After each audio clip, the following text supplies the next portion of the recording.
प्रेम से बोलिए श्री सद्गुरु महाराज की जय। श्री सद्गुरु महाराज की जय। श्री सद्गुरु महाराज की जय। प्रातः स्मरणीय अनंत श्री उषित परमाराध्य संत सद्गुरु महर्षि में ही परमहंस जी महाराज का प्रवचन। परम पूज्य गुरुदेव का यह प्रवचन मुंगेर जिलांतर्गत ग्राम रामगंज सत्संग मंदिर में दिनांक 27/2/1953 ईस्वी के सत्संग में हुआ था। श्रुत लेखक महर्षि संतसेवी परमहंसी महाराज।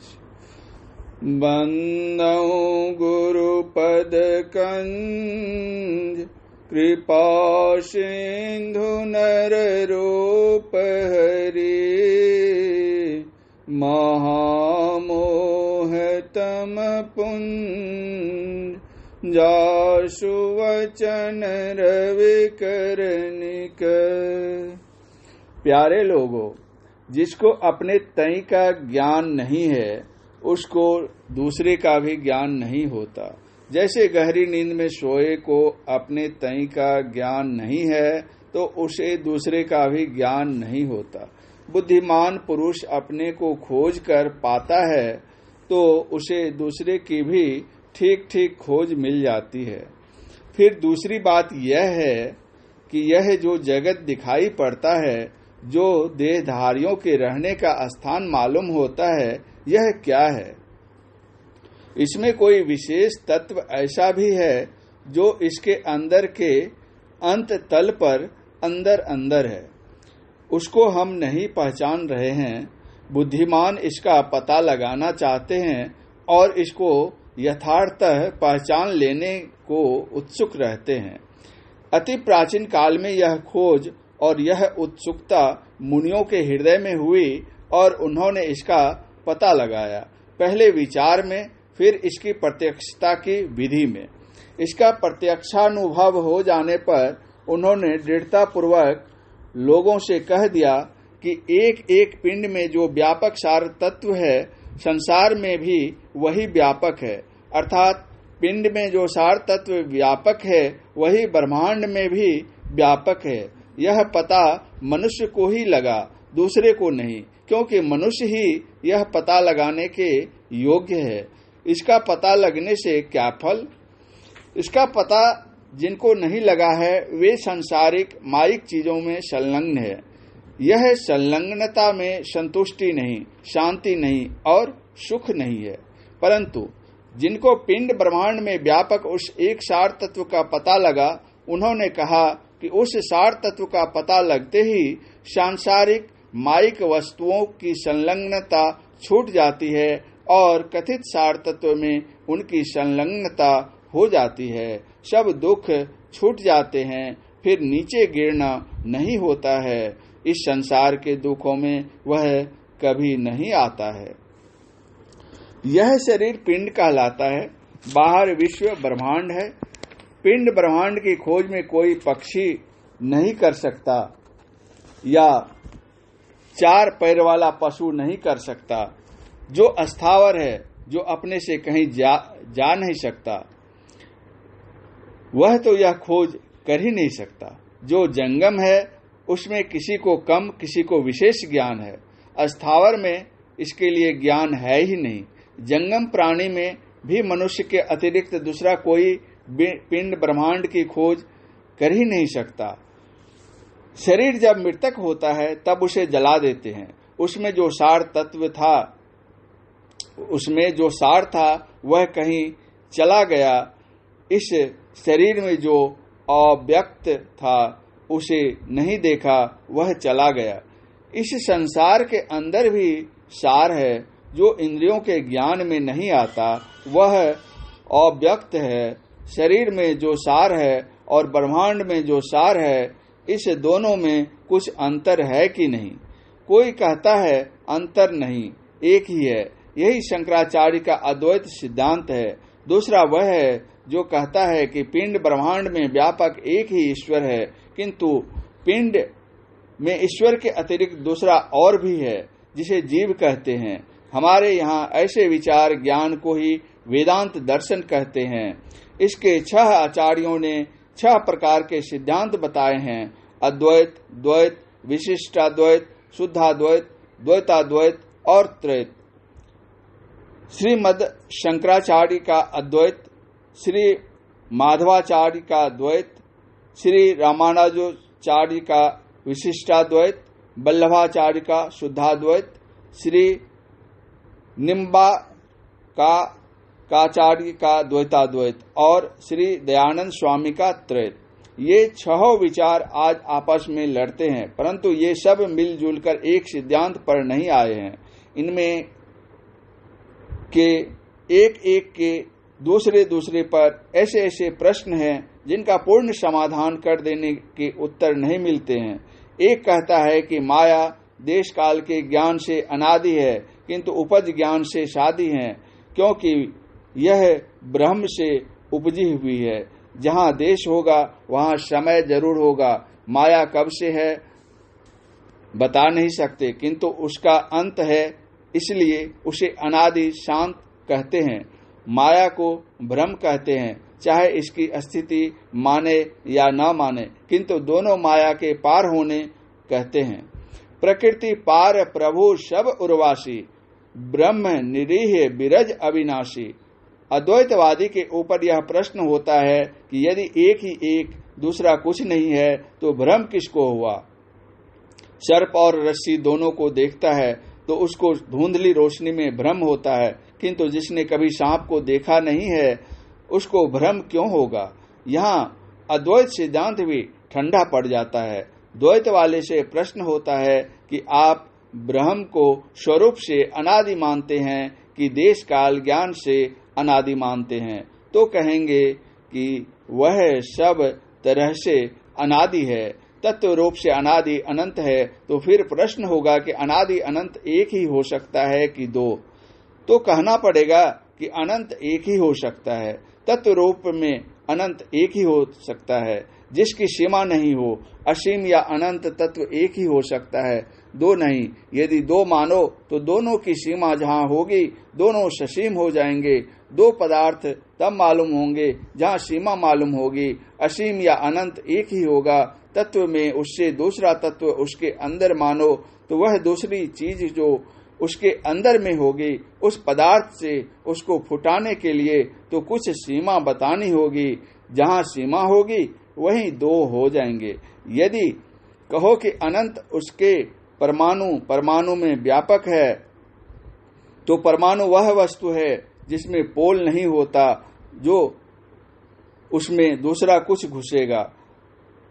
तब यह कहा जाएगा कि जो उसके परमाणु में भी व्यापक है, तब वह परमाणु भी उसी के बना हुआ है। मैं कहता हूं, इन सब झगड़े से अलग रहो। द्वैत मत वाले अपने मत को जबरदस्त और अद्वैत मत वाले अपने मत को जबरदस्त बताते हैं। दोनों अपने अपने मत पर अड़े हैं, किंतु नम्रता से कहो कि एक परमात्मा ही सब तरह से अनादि अनंत है, तो इसको सब मानते हैं। इसकी खोज में चलो, खोज कर निर्णय हो जाएगा कि क्या है। उसको प्राप्त करने से जिस सुख के लिए सभी ललचते हो, उसको प्राप्त कर लोगे, नित्य सुख मिलेगा। उसके पास जाओगे। कैसे? इसको जानो।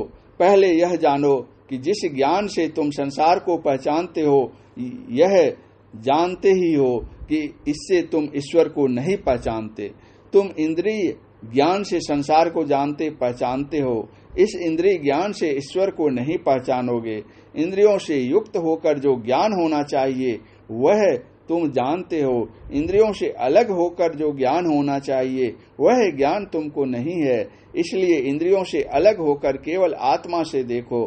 संसार के रूप ज्ञान के लिए नेत्र है, प्राण को ग्रहण करने के लिए नाक है, घ्राण को ग्रहण करने के लिए नाक है। जिसकी घ्राण शक्ति खराब हो गई है वह नेत्र से गंध ग्रहण नहीं कर सकता। एक एक विषय के लिए एक एक इंद्रिय है। उसी प्रकार तुम्हारे निज के लिए अर्थात आत्मा के लिए भी कोई विषय है। सब इंद्रियों को छोड़कर, मन बुद्धि को छोड़कर केवल तुम्हारा विषय परमात्मा है। वह परमात्मा आत्मगम्य है। आत्मा से उन्हें तब पहचानोगे जब इंद्रियों से छूट जाओगे, इंद्रियों से छूटने का उपाय सीखो।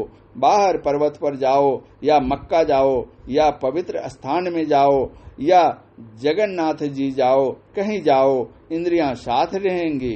अपने अंदर चलो, पहले मोटी इंद्रियों से फिर सूक्ष्म इंद्रियों से छूटोगे। जागृत में बाहर के इंद्रियों के संग रहते हो, स्वप्न में बाहर की इंद्रियां छूट जाती हैं। नाक से इत्र का फोहा रहने पर भी स्वप्न में उसकी सुगंध नहीं मालूम होती। अपने अंदर में प्रवेश करो। श्री मद्भागवत गीता में क्षेत्र क्षेत्रज्ञ विचार दिया है। क्षेत्र माने खेत और क्षेत्रज्ञ माने खेत को जानने वाला। आकाश, हवा, अग्नि, जल, मिट्टी, अहंकार, बुद्धि, अव्यक्त, 5 ज्ञानेन्द्रियां तथा 5 कर्मेंद्रियां, मन, रूप, रस, गंध, स्पर्श और शब्द, इच्छा, द्वेष, दुख, सुख, संघात, चेतना और धृति, इन 31 तत्वों के समुदाय को क्षेत्र। महाभूतांत अहंकारो बुद्धिर्व्यक्तमेव च इंद्राणि दशकम च पंचेन्द्रिये गोचराः। इच्छा, द्वेष, सुखम दुखम, संघात, चेतना, धृति, एतत् क्षेत्रंग समासेन सविकार मुदाहत ऋतम। कहते हैं 32वां क्षेत्रज्ञ है। आप क्षेत्र नहीं है, क्षेत्रज्ञ हैं। क्षेत्र के सब तत्वों से जीवात्मा या क्षेत्रज्ञ अलग हो जाए तो आप अकेले हो जाओगे। तब अकेले में जो पहचान हो वही परमात्मा है। इसके लिए बाहर में कहीं जाने से क्षेत्र से नहीं छूट सकते। स्वप्न में जाने से स्थूल शरीर और स्थूल इंद्रियां छूट जाती हैं। यह थोड़ा सा नमूना है कि अंतर्मुख होने से स्थूल शरीर और इंद्रियों से छूटते हो। इस प्रकार अंदर ही अंदर चलने से तुम सब शरीरों और इंद्रियों से छूटकर अकेले होकर रहोगे। तब तुम अपने को और परमात्मा को पहचान सकोगे। देह के सब अंगों को आंख से देखते हो, किंतु आंख को देखने के लिए आंख ही है। वैसे ही परमात्मा को आत्मा से ही पहचानोगे। बाहर से भीतर जाने में सब ख्यालों को छोड़ना होगा। इसके लिए अनेक पीढ़ियों के संस्कार की, दीर्घोद्योग की तथा दृढ़ ध्यानाभ्यास की अत्यंत आवश्यकता है। इसी शरीर में जैसा संस्कार बैठाओगे वैसा ही शरीर मिलेगा। मानवीय संस्कार मन में बैठाओगे तो मनुष्य शरीर मिलेगा। भजन में पूरे हो जाने से ईश्वर को प्राप्त कर लोगे। पूरा भजन नहीं होने से फिर मनुष्य का शरीर मिलेगा, क्योंकि भजन संस्कार को बढ़ाने वाला दूसरा शरीर नहीं है। यदि पाशवी ख्याल का संस्कार हृदय में रखोगे तो पशु शरीर हो जाएगा, जैसे राजा भरत को हुआ था। राजा भरत जंगल में तप करते थे, उनको हरिण के बच्चे से प्रेम हो गया था। इसी ख्याल में उनका शरीर छूट गया तो हरिण का ही शरीर मिला। पूर्व जन्म के तप के कारण उनका ज्ञान नष्ट नहीं हुआ था। इस शरीर को पाकर वे बहुत पश्चाताप करते थे। उनका वह हरिण का शरीर छूटने पर ब्राह्मण कुल में जन्म हुआ और उनका जन्म जर भरत पड़ा। ईश्वर का भजन करो, सदाचार का जीवन बिताओ। भजन में अपूर्ण रहने से दूसरे जन्म में मनुष्य होना ध्रुव है। मन को एकाग्र कर भजन करो। पूजा पाठ के द्वारा मन को एकाग्र करते हैं, जप के द्वारा एकाग्र करते हैं। एकाग्रता एक बिंदुता तक है। जब तक एक बिंदुता नहीं होगी पूर्ण सिमटाव नहीं होगा। पूर्ण सिमटाव के लिए एक बिंदुता प्राप्त करो। एक बिंदुता में पूर्ण सिमटाव होगा। ऐसे सिमटाव वाले की उधर्व गति हो जाएगी। तुलसी साहब के पद में है कि सूरत शिरोमणि घाट गुमठ मठ मृदंग बजे रे। 9 दरवाजा शिरोमणि घाट नहीं, 10वां दरवाजा शिरोमणि घाट है। यहाँ पर सिमटाव होने से मृदंग बजेगा। तुलसी साहब के वचन पर विश्वास करो तथा ध्यान बिंदु उपनिषद में पढ़ो। बीजाक्षरम परम बिंदु नादं तस्योपरि स्थितम स शब्दं चाक्षरे छीने निशब्दं परम पदम। योग शिखोपनिषद में लिखा है, बिंदु पीठं निर्विष्यं नादलिंग मुपस्थितम। यही संत मत है। मुझे किसी संप्रदाय, द्वैत, अद्वैत, विशिष्टाद्वैत, शुद्धाद्वैत, द्वैताद्वैती, त्रैत आदि से झगड़ा नहीं। मैं किसी का खंडन नहीं करता। मैं कहता हूँ परमात्मा को पहचानने के लिए चलो। चलने के लिए बाहर जाना छोड़कर अंदर में चलो। अंदर में चलने के लिए कोट कमीज तथा कुर्ते रूप शरीरों को उतारो। शरीर रहित जीवात्मा को परमात्मा का साक्षात्कार होगा। इसलिए जिस युक्ति से सब शरीरों से रहित होोगे वह यत्न करो, सदाचार का पालन करो। सबके लिए हित की बात है। बहुत प्राचीन काल में केवल यज्ञ था, पीछे कुछ देव उपासना का ख्याल हुआ और पीछे चलकर अध्यात्म ज्ञान हुआ। अध्यात्म ज्ञान से निर्णित पद पर आरूढ़ करा देने के लिए योग शास्त्र बना। श्री सद्गुरु महाराज की जय।